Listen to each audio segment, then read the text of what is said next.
especially in the refrigerator. Our kids come home from school, they look in the fridge, they say, "Ma, there's nothing to eat." She says, "There's salsa." I open the fridge is spotless, it's empty except for one jar of salsa. No chips, just salsa. They have it rough. Our youngest daughter, Natalie, she's got it the worst because she's a vegetarian. She's all about animal rights, and she's always complaining that there's nothing in the house for her to eat. So Alyssa, on the very, very rare occasion that she will cook anything, she will make it a point to announce to the family, "Hey everybody, we're having salmon tonight." And Natalie will say, "But Mama, you know I don't eat fish." She's like, "All right, just have a little."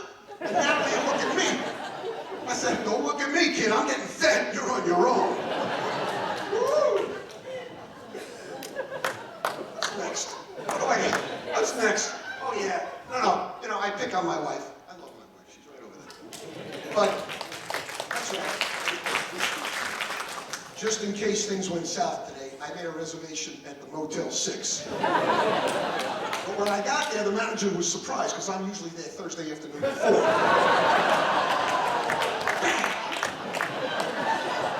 Well, my wife, she does a great job. She does a great job taking care of our house, especially our lawn. That's her specialty. She's very particular about the lawn. As a matter of fact, we just hired a new gardener this spring. I happen to like the old gardener, Frank. He's a nice old guy, had a bad back, walked with a limp, but he did a good job. But Alyssa says it's time for some new blood. So she hires Tony, a young man, white t-shirt, you know the whole deal. I don't get to see Tony too much. She has him coming over 3 days a week. First of all, who has a gardener come over 3 days a week? That I don't know.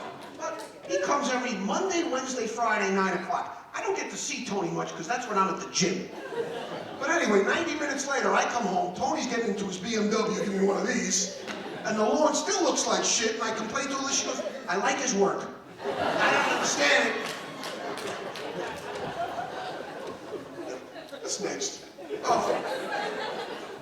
So Lloyd mentioned I'm a past president of the Temple of Israel. That is true. And I enjoyed my 4-year term. And after that, I became the president of the Westchester Jewish Council. That's right. A great organization. And what I love most about it is that I've really gotten to know a lot of Jews in the community, especially in the Orthodox community. As a matter of fact, a friend of mine from young Israel, Joseph, invited me to see his son play hockey. And I love hockey. And I took him up on it. So he picks me up. And then I find out when I get in his car, we're actually going to see a boys' yeshiva floor hockey game in Jersey.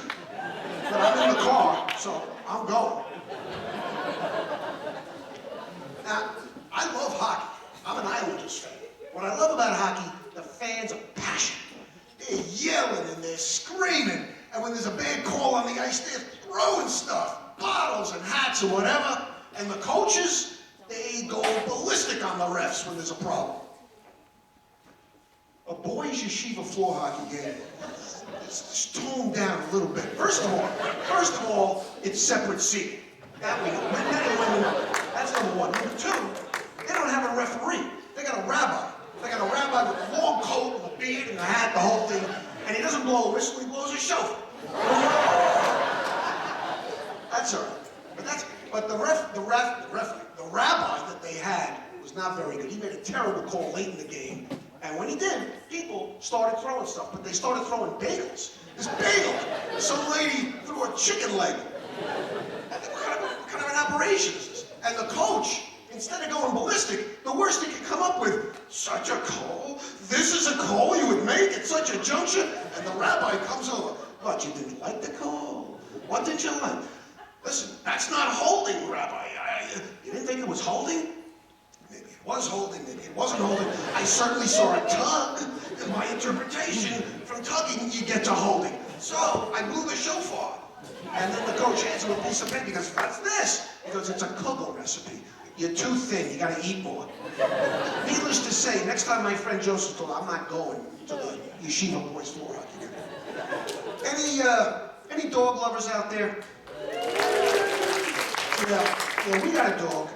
We got a little dog, Lexi. Lexi is an 11-year-old Bichon poodle. A Bichon poo, a real designer dog. This dog is a little white, fluffy, 12-pound piece of shit, really. This dog, since the day we got her, she's a spiteful dog. She does not like it when we leave her alone in the house. And when we did, she would invariably pee on a rug. Very strategic. And my wife, Alyssa, who's a real rocket scientist, to deal with this, she goes out, she buys wee-wee pads. You know those wee-wee pads, absorbent pads? Yeah. And she puts the wee-wee pads in the hot spots that Lexi likes. But besides being a spiteful dog, Lexi is also a pretty smart dog.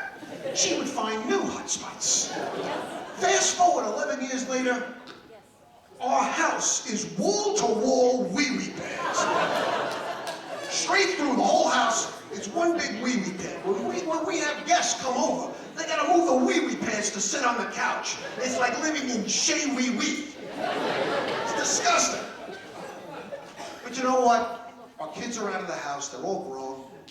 It's just me, Alyssa, and Lexi in Shea Wee-Wee. To be honest with you, I'm ready to downsize. It's a beautiful house, and we've got a lot of memories, but it's time for me, as far as I'm concerned, the taxes are killing me, and the cost of upkeep. I want a nice small apartment in New Rochelle, where we can retire and really enjoy life. The problem is, my wife has a different idea of what downsizing might look like. I'll give you an example. Our dear friends Bernie and Hannah just moved from New Rochelle into the city, and they invited us to see their apartment, and we drove down, and let me tell you, that was one big mistake. This apartment overlooks Central Park. It's got 5 bedrooms, 4 bathrooms. In the building, there's a swimming pool and a tennis court. And to kick it off, their apartment belonged to the former ambassador from Yemen, the country. This place is a palace, cost a fortune. I should have never brought Alyssa. So on the way home, we're driving back, I'm not saying a thing. Alyssa turns to me, she goes, you know, that's a place that I could see us really retiring and really enjoying. I pull the car over, I say, you gotta be kidding me. That's the place, the Yemeni ambassador's apartment? That's where you think we're gonna retire? Let me tell you something, sweetheart. The closest thing you're ever gonna get to that place is a duplex in Yemen. As a matter of fact, next time SEAL Team 6 has an operation against Al-Qaeda, I'm gonna have them drop you off. And your fucking dog with the wee-wee badge. Get the hell out of here. Listen, you've been a great audience. I'm gonna be here till the Messiah returns. Thank you very much.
Let's bring back Jackie and Lauren, yes. Oh, here we are.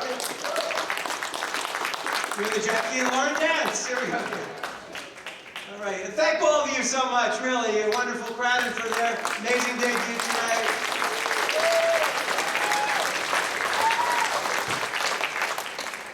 Wow, a lot of funny Jews tonight. All right, so first of all, can we please have a round of applause for our performers and Scott? Thank you so much. Thank you. Mitch, I don't know why you didn't win, because totally Joel should have voted for you. But we're not Republicans. Nobody's a Republican.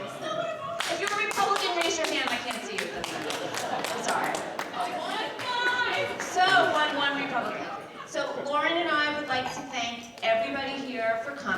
Thank you. Give yourself a big round of applause. And our very funny Jews on stage. And we want you guys to know the bar is still open. You can still spend money there, and they're clearing the dessert table. And I just have to let you guys know the dessert table is absolutely beautiful, and it was designed by our own Miss Andy Gold. So let's please have a round of applause for her. Now, I know how Jews feel about food, so just please don't knock each other out of the way on your way to the dessert table. And we're good. And by the way, if anybody wants to volunteer to perform in next year's show, just let me know. Nanette Sachs. Okay. All right, so by the way, thank you everybody. Wait, and turn the lights up, please, Brian. No, Brian's working the screen, so the lights are gonna go up in a minute. And go and gavone your dessert. And thank you for coming. You guys rock.